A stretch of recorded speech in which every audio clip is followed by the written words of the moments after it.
नमस्कार दोस्तों, light of nation में आपका हार्दिक अभिनंदन और स्वागत है। दोस्तों, आए दिन हम अक्सर नई नई प्रतिभाओं के साथ मुखातिब होते हैं, हाजिर होते हैं और आज आपके बीच ऐसी शख्सियत को लेकर मैं हाजिर हूँ।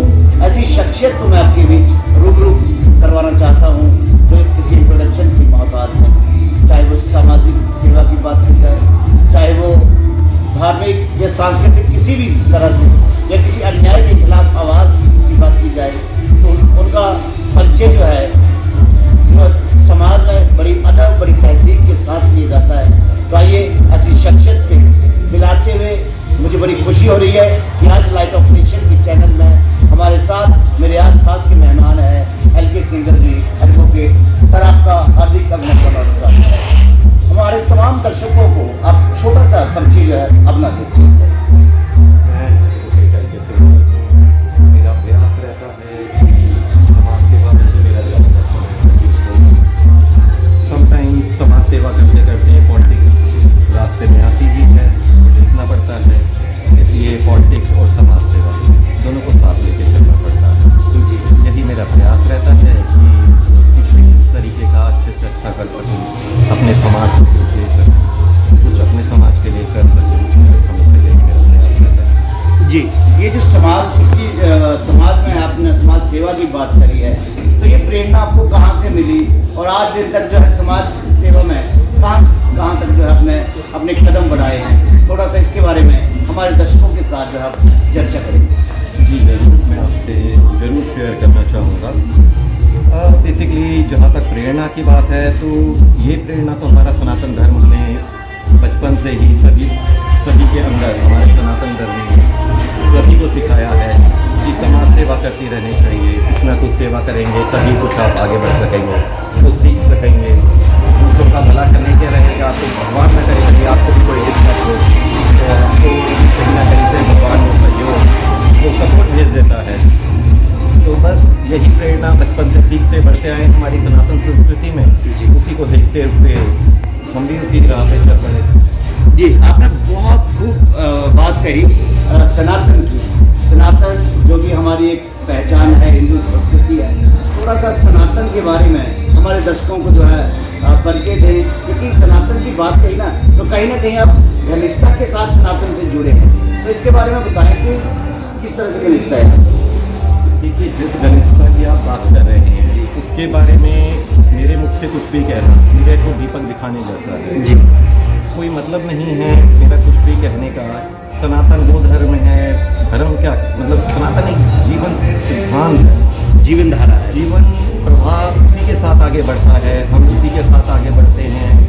और आप तो खैर इतने वरिष्ठ पत्रकार हैं, आप इतने सम्मान्य हैं, आप जानते हैं कि अब लोग अवेयर होने लगे हैं सनातन। जी बिल्कुल। तो बस यही है सनातन के लिए कि हम क्या उसके लिए कहें। आज हम जो भी हैं या आगे जो भी होंगे वो सब सनातन की कृपा है। जी बिल्कुल, बहुत खूब, क्योंकि सनातन वाकई में ही हमारे जीवन का और इस संसार में जितने भी धर्म हुए हैं तो उसमें सनातन धर्म की एक मुख्य भूमिका रही है। सनातन धर्म जो है कभी भी इंसान को एक दूसरे से पैर रखना नहीं सिखाता। हमेशा सनातन धर्म जो है हमारे एक दूसरे को बांध के रखता है, जोड़ के रखता है।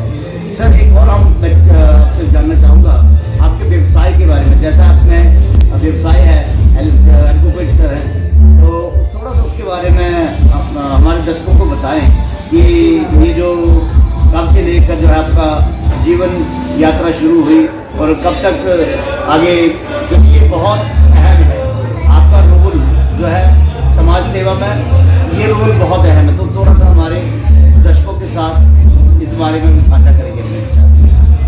बिल्कुल ज़रूर करेंगे। बेसिकली सन 2003 से मैं समाज सेवा के क्षेत्र में आया था और उस वक्त मैंने देखा कि मतलब 90% लोग अपने मौलिक अधिकार भी नहीं जानते थे। सन 2003 के आसपास वो अपने मौलिक अधिकार भी नहीं जानते थे। तो न्याय प्रक्रिया बहुत जटिल है हमारे देश की, जी। आप समझते हैं, अब कुछ धीरे धीरे सुधार होने शुरू हुए हैं।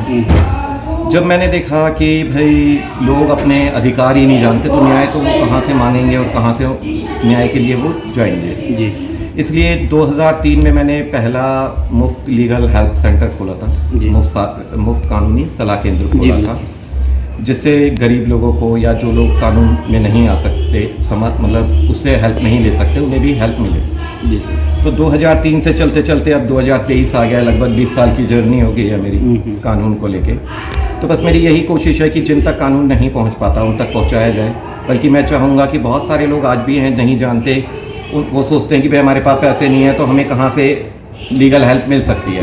उसके लिए सरकार ने बहुत पहले एक नालसा खोल दिया था, नेशनल लीगल एड कमेटी, जिसमें मुफ्त सलाह के साथ साथ अगर कोई कमज़ोर वर्ग का प्राणी है और वो कुछ नहीं भी करता और उसको फिर भी कानूनी सहायता चाहिए तो वहाँ से उसे फ्री ऑफ कॉस्ट मुफ्त में वहाँ से सारी चीज़ें प्रोवाइड होती हैं। जी। तो मैं चाहूँगा कि आप इस चीज़ को फैलाएं कि जो लोग कानून के पास पैसे के कमी होने के कारण या किसी भी कारणवश नहीं जा पाते, तो अब तो मोस्टली कोर्ट्स में बन गया है national legal authority, national legal aid committee, तो आप वहाँ पर जा सकते हैं और वहाँ जाके आप कानून की सेवाओं का लाभ ले सकते हैं। जी, मैं तमाम दर्शकों को बताना चाहता हूँ जो उन्होंने लीगल और लॉ के बारे में जो है, जो लोगों को पैसे के अभाव में जो है कहीं ना कहीं उन्हें लगता है कि उन्हें प्रॉपर जो है न्याय नहीं मिल पाएगा, तो उसके लिए जो है प्रत्येक कोर्ट में बिल्कुल मोस्टली उसमें हो गया है। मोस्टली डिस्ट्रिक्ट कोर्टों में नालसा का नेशनल लीगल एड कमेटी का बन चुका है,